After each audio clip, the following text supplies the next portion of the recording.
નમસ્તે વિદ્યાર્થીઓ. ધોરણ 10 વિષય સામાજિક વિજ્ઞાન પાઠ 9 વન અને વન્યજીવન. વિદ્યાર્થીઓ, ગયા વિડીયોમાં આપણે જંગલોના પ્રભાવ, જંગલોના પ્રકારો અને વૈવિધ્યસભર વન્યજીવ સૃષ્ટિનો અભ્યાસ કર્યો. તેમાંથી આપણે કેટલાક લુપ્ત થતા વન્યજીવોનો અભ્યાસ કર્યો. હવે આજે આપણો મુદ્દો છે વન્યજીવોના વિનાશના કારણો. તો એમાં આપણે જોઈશું જંગલ ક્ષેત્રોમાં ઘાસભૂમિ અને જળપ્લાવિત વિસ્તારોમાં થતી માનવીય દખલથી વન્યજીવોના પ્રાકૃતિક આવાસો જોખમાય છે.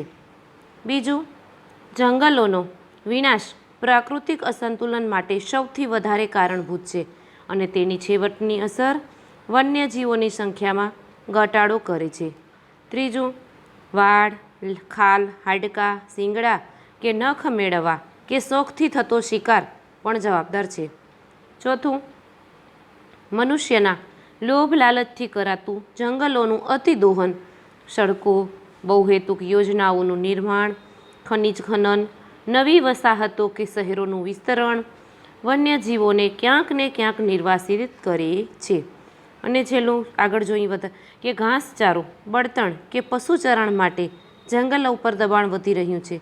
જંગલોની આગ અનેક પ્રજાતિને ભરખી જાય છે અને એમાંય જો આ આગ છે એ બચ્ચા ઉછેરવાની કે ઈંડા સેવવાના ગાળામાં લાગે ત્યારે વન્ય પ્રાણીઓની સંખ્યામાં ભારે ઘણી મોટી નકારાત્મક અસર થાય છે. પોતાના કુદરતી નિવાસ નષ્ટ થવાથી બેઘર બની વન્ય ક્ષેત્રમાંથી બહાર આવી ગયેલા પ્રાણીઓ માનવી સાથેની અથડામણોમાં ક્યારેક જીવ ગુમાવે છે. ને આપણે ઘણી બધી જગ્યાએ જોતા હોઈશું સૌરાષ્ટ્રના ગામડાઓમાં કે દીપડાઓ ઘરમાં ઘૂસી આવે છે.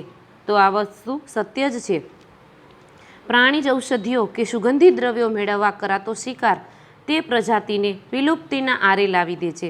જે આપણે પ્રાણીજ ઔષધિઓ કહીએ, કે તેમાંથી સુગંધિત દ્રવ્યો મેળવીએ છીએ કે અમુક એમાં જે કસ્તુરી મૃગ જેવા જે છે હરણ, એની નાભીમાંથી સુગંધી પદાર્થ મળે છે.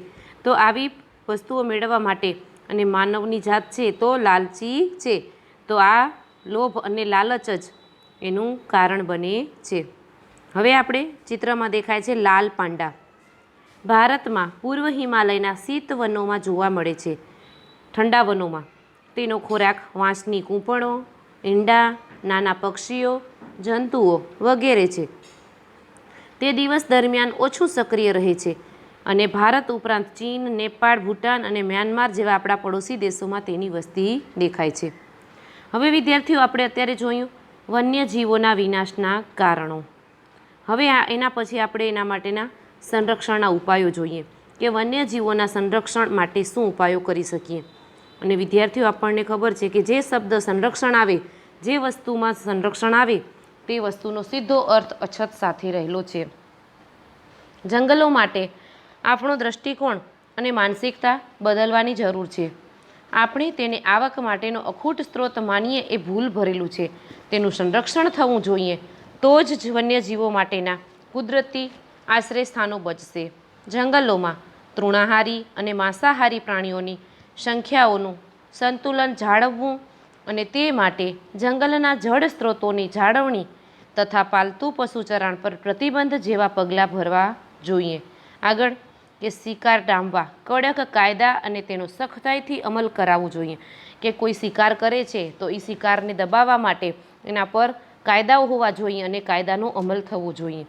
જંગલોમાં થતા ગેરકાયદેસર ખનન કાર્યના પ્રતિબંધ ભંગ માટે કડક સજા અને દંડની જોગવાઈ કરવી જોઈએ. વન્યજીવોના પ્રજનન કાળમાં તેમને ખલેલ ન પડે એવી વ્યવસ્થા ગોઠવવી જરૂરી છે. જંગલ ક્ષેત્રોમાં થતી માછીમારી, વન્ય પેદાશ એકત્રીકરણ કે પ્રવાસનથી વન્યજીવો પર પડનારી અસરોનો અભ્યાસ કરીએ એ મુજબ પગલાં ભરવા જોઈએ. સમાજમાં વ્યાપકપણે જનજાગૃતિ કાર્યક્રમો યોજવા જોઈએ તેમજ જવાબદાર નાગરિક જૂથોએ વન્યજીવ સંરક્ષણ માટે તંત્ર જો શિથિલ ન હોય, એટલે કે આપણને એવું લાગે કે અહીંયા જે સરકારી તંત્ર કે જંગલ ખાતું છે એ કાર્યરત નથી, તો તેના પર દબાણ ઊભું કરવું જોઈએ અને એની કામગીરીને પ્રાથમિકતા આપવી જોઈએ. હવે વિદ્યાર્થીઓ આ જોઈએ ગંગેય ડોલ્ફિન, જે જળચર ગંગેય ડોલ્ફિન કે નદીના પાણીમાં રહેતી માછલી. ભારતની ગંગા બ્રહ્મપુત્રા નદીમાં જોવા મળતી ગંગેય ડોલ્ફિન મીઠા પાણીની પ્રજાતિ છે. તે સામાન્ય રીતે ઊંડા અને શાંત વહેણવાળા નદી પ્રવાહના ક્ષેત્રોમાં વસે છે. દુનિયાના અત્યંત ગીચ વસ્તી ધરાવતા પ્રદેશોમાંથી વહેતી ગંગા નદીમાં જોવા મળે છે. નદીમાં છોડવામાં આવતું ગંદુ પાણી, નિર્વનીકરણથી થતું કાંપનું પુરાણ, મત્સ્ય ઉદ્યોગ, નદીમાં થતું વહાણવટું, ઔદ્યોગિક કચરો વગેરેને કારણે તેના અસ્તિત્વ સામે ખતરો ઊભો થયો છે. ભારતમાં ગંગા બ્રહ્મપુત્ર સિવાય ચંબલ નદીમાં તેની અત્યંત અલ્પ વસ્તી બચી છે. તે વારંવાર શ્વાસ લેવા સપાટી પર આવતી હોવાથી એ સૂસુ અવાજ કરતી હોવાથી સ્થાનિકો તેને સોંસ, શુશુ કે સુઈસ એવા નામે પણ ઓળખે છે. આવા પડોશી દેશો બાંગ્લાદેશ અને નેપાળની નદીઓમાં પણ તે વસે છે. હાલમાં ગંગા ડોલ્ફિનના અસ્તિત્વ માટે ખતરો ઊભો થયો છે. હવે વિદ્યાર્થીઓ આપણે વન્યજીવ સંરક્ષણના ઉપાયો જોઈએ. તો એના માટે યોજનાઓ છે. વન્યજીવ સંરક્ષણ યોજનાઓ. ભારતમાં વન્યજીવોના સંરક્ષણ માટે કેટલીક ખાસ યોજનાઓ અમલમાં મૂકવામાં આવી છે. આ યોજનાઓ અંતર્ગત સંકટમાં આવી પડેલી પ્રજાતિઓ અને નજીકના ભવિષ્યમાં લુપ્ત થવાનો ભય હોય એવી પ્રજાતિઓના સંરક્ષણ માટે ખાસ યોજનાઓ શરૂ કરવામાં આવી છે. એમાંની કેટલીક મહત્ત્વની યોજનાઓનો આપણે ટૂંકમાં પરિચય મેળવીએ. એમાં સૌથી પહેલાં છે વાઘ પરિયોજના. ને વિદ્યાર્થીઓ ધોરણ 9માં તમે સિંહ પરિયોજના અને વાઘ પરિયોજનાનો અભ્યાસ કર્યો હતો. હવે આપણે જોઈએ વાઘ પરિયોજના. તો કહેવાય છે કે એક અંદાજ મુજબ 20મી સદીની શરૂઆતમાં ભારતના જંગલોમાં લગભગ 40,000 કરતાં પણ વધારે વાઘ હોવાનો ઉલ્લેખ છે. અનિયંત્રિત ગેરકાયદેસર થતા શિકાર અને નિર્વનીકરણ માટે વાઘના અસ્તિત્વ માટે બહુ મોટો ખતરો ઊભો થયો હતો. તે સંજોગોમાં 1971માં વાઘ બચાવવાના હેતુથી આ યોજના શરૂ કરાઈ અને તે મુજબ વાઘના કુદરતી આવાસોને સુરક્ષિત રાખવા અને તેનું પર્યાવરણીય સંતુલન જાળવવા રાષ્ટ્રીય સ્તરેથી શ્રેણીબદ્ધ પગલાં લેવામાં આવ્યા. અત્યારે દેશમાં કુલ 44 જેટલા ક્ષેત્રોમાં આ યોજના કાર્યરત છે. તો વિદ્યાર્થીઓ આપણે આમાં યાદ રાખશું કે 1971માં ક્યારે આ યોજના શરૂ થઈ છે? 1971માં. શા માટે કરવામાં આવી? કે વાઘના અસ્તિત્વમાં બહુ મોટો ખતરો ઊભો થતો હતો, એની સંખ્યામાં ઘટાડો થતો હતો. અત્યારે 44 જેટલા કાર્યક્ષેત્રો એના યોજનામાં કાર્યરત છે. તો આ હતી વાઘ પરિયોજના. એવી જ બીજી અન્ય પરિયોજનાઓ પણ આપણે જોઈશું. એના પહેલાં આપણે એક વસ્તુ જોઈ લઈએ કે દીપડો. દીપડા એ બિલાડી કુળનો છે. સિંહ અને વાઘની તુલનામાં નાનું કદ ધરાવે છે. તેની વસ્તી સમગ્ર ભારતમાં જોવા મળે છે. તે સંપૂર્ણ કાળા રંગના પણ જોવા મળે છે. ગુજરાતના જંગલોમાં તે મોટી સંખ્યામાં છે. તે અવારનવાર માનવ વસ્તીમાં આવી ચડે છે. લોકો મોટે ભાગે જાણકારીના અભાવે તેને ચિત્તાના નામે ઓળખે છે. હવે આપણે જોઈશું હાથી પરિયોજના, જે 1992માં પ્રોજેક્ટનો આરંભ કરવામાં આવ્યો. તેનો મુખ્ય હેતુ હાથીઓને તેમના કુદરતી આવાસોમાં સંરક્ષણ આપવાનું અને તેમના કુદરતી નિવાસસ્થાનો, તેમના સ્થળાંતરના માર્ગો, કોરિડોરનું સંરક્ષણ કરવું એ છે. હાલ દેશમાં હાથીઓ માટેના 26 જેટલા સંરક્ષિત વિસ્તારો છે. આ યોજના અમલીકરણ બાદ જંગલોમાં હાથીઓની સંખ્યામાં વધારો થયો છે. આ ઉપરાંત આ યોજના પાલતુ હાથીઓના પાલન પોષણ માટે પણ કામગીરી કરી રહી છે. ને વિદ્યાર્થીઓ આપણે હાથી માટે જોઈએ ને તો હાથી એક મહાન મોટું જે કહીને એવું પ્રાણી છે ને જે ભારવાહક માટે ઉપયોગી છે. જે તે સમયે ક્રેનની શોધો નહોતી થઈ તે વખતે હાથીનો ઉપયોગથી જંગલોમાંથી લાકડા એકઠા કરવા અને મોટા મોટા જંગલના લાકડા છે એ બહાર નીકાળવા માટે, લઈ આવવા માટે હાથીનો ઉપયોગ થતો હતો. હવે છે ચિત્તો, કે જે ભારતના જંગલોમાંથી સંપૂર્ણ નામશેષ થયેલો છે. હાલ તે કુદરતી આવાસમાં માત્ર આફ્રિકા ખંડમાં જ જોવા મળે છે અને ભારતમાં તે બંધના અવસ્થા એટલે કે પ્રાણી સંગ્રહાલયોમાં જોવા મળે છે. હવે એવી જ ત્રીજી ગેંડા પરિયોજના. આ પરિયોજના એક શીંગી ભારતીય ગેંડાના સંરક્ષણ માટે બનાવવામાં આવી છે. ભારતમાં મોટાભાગના ગેંડા અસમ રાજ્યમાં જોવા મળે છે. આ ઉપરાંત પશ્ચિમ બંગાળના સુંદરવનમાં પણ તે જૂજ સંખ્યામાં મળી આવે છે. ભારતે રાઇનો વિઝન 2020ની વ્યૂહરચના મુજબ ભારતમાં ગેંડાની સંખ્યા 3000 સુધી લઈ જવાનો લક્ષ્યાંક રખાયો છે. વિઝન એટલે નજર, જે વ્યૂહરચના કરી છે કે 2020 સુધી એની સંખ્યા 3000 સુધી લઈ જશે. હવે આટલું જાણી એક શીંગી ગેંડો જે અસમના બ્રહ્મપુત્રના દલદલના ક્ષેત્રો, બંગાળમાં સુંદરવનના વિસ્તારોમાં તે જોવા મળે છે. હવે એ એક તો આમે એક શીંગડું છે અને એના શીંગડામાંથી દવા બનાવવામાં આવે છે, તેથી તેનો શિકાર થાય છે અને તે તૃણાહારી જીવ છે. સંરક્ષણના પ્રયાસોથી તેની સંખ્યા વધી છે. હવે આપણે જોઈએ ઘડિયાળ પરિયોજના, જે ચિત્રમાં દેખાય છે. આ ઘડિયાળ છે એ મગરની જ એક પ્રજાતિ છે અને આ મગર છે એ મીઠા પાણીના નદીના મગરો છે. મીઠા પાણીમાં જોવા મળતી મગરની આ પ્રજાતિ 1970ના દશકામાં લુપ્ત થવાને આરે હતી. ત્યારે ભારત સરકારે સમયસરના પગલાં લઈ આ યોજના શરૂ કરી હતી. હવે ગીધ પરિયોજના. ગીધ શું છે? ગીધ એ કુદરતનો સફાઈ કામદાર. તે મૃત ઢોરનું માંસ ખાય છે. ભારતમાં ગીધની કુલ 9 પ્રજાતિઓ જોવા મળે છે. ગીધોની સંખ્યામાં થયેલા અસાધારણ ઘટાડાને લીધે 2004થી આ યોજના શરૂ કરાઈ હતી. અને કીધું ને કે કુદરતી સફાઈદાર છે, કે જે મૃત જનરલી પ્રાણીઓ છે, જે માંસાહારી પ્રાણીઓ છે, એ પ્રાણીને તરત મારી અને તરત જ એનું માંસ ખાશે. જ્યારે આ ગીધ છે એ મરેલા પ્રાણીઓનું માંસ ખાઈ અને જે આપણે કહીએ ને કે ગંદવાડ કે અસ્વચ્છતા છે એ ઘટાડે છે. હિમદીપડા પરિયોજના.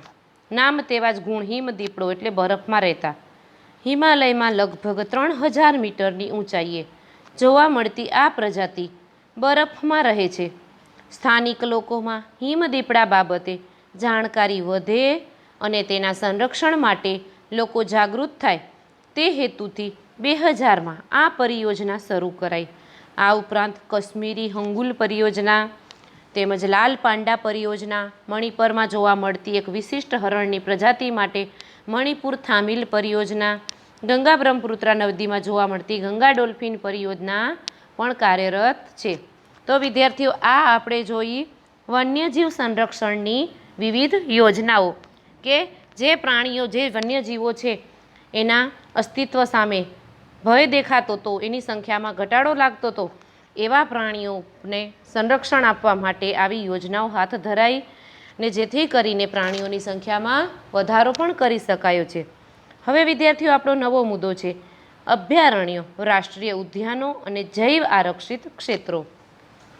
તો મિત્રો, આપણે ઘણા સમયથી આનો અભયારણ્ય અને ઉદ્યાનનો અભ્યાસ તો કરતા આવ્યા છીએ, પણ આપણે એને અત્યારે ફરીથી વિશેષથી જોઈએ. વન્યજીવોના સંરક્ષણ હેતુસર અભયારણ્ય, રાષ્ટ્રીય ઉદ્યાન કે જૈવ આરક્ષિત ક્ષેત્રોની સ્થાપના કરવામાં આવે છે. હવે જોશું કે આ ત્રણેય શબ્દો છે એ આમ જોઈએ તો એકબીજાના પર્યાય જેવા છે, પરંતુ એમાં તફાવત છે એનો આપણે પરિચય મેળવીએ કે કઈ બાબત શેનાથી અલગ પડે છે અને અભયારણ્ય, ઉદ્યાન કે જૈવ આરક્ષિત ક્ષેત્રમાં શું વિશેષતાઓ છે. તો સૌથી પહેલાં આપણે જોઈશું અભયારણ્ય, કે ચોક્કસ મર્યાદામાં માનવ પ્રવૃત્તિઓને અનુમતિ આપવામાં આવે છે. પછી સત્તાધિકારી પાસેથી અનુમતિ મેળવ્યા બાદ પાલતુ પશુઓને ચરાવવાની છૂટ મેળવી શકાય છે. તેમજ વન્યજીવ અભયારણ્યની સ્થાપના કોઈ એક વિશેષ પ્રજાતિના સંરક્ષણ માટે કરાય છે.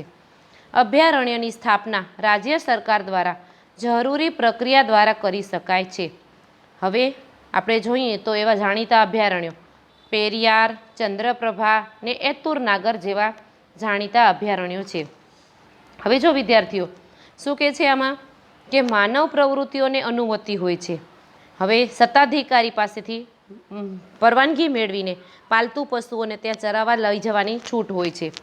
તેમજ અભયારણ્ય છે એ કોઈ વિશિષ્ટ એક પ્રજાતિ માટે એની સ્થાપના કરવા માટે, એની સંરક્ષણ કરવા માટે કરવામાં આવે છે અને આની સ્થાપના રાજ્ય સરકાર દ્વારા થાય છે. હવે આપણે નકશો જોશું. ભારતનો નકશો છે એમાં અગત્યના જે કંઈ એવા વન્યજીવ અભયારણ્યો, પક્ષી અભયારણ્યો અને રાષ્ટ્રીય ઉદ્યાનો જોઈશું. તો બ્લુ કલરના છે એ વન્યજીવ અભયારણ્યો છે અને સ્ટાર કરેલા છે એ પક્ષી અભયારણ્ય છે અને ત્રિકોણ છે એ રાષ્ટ્રીય ઉદ્યાનો છે.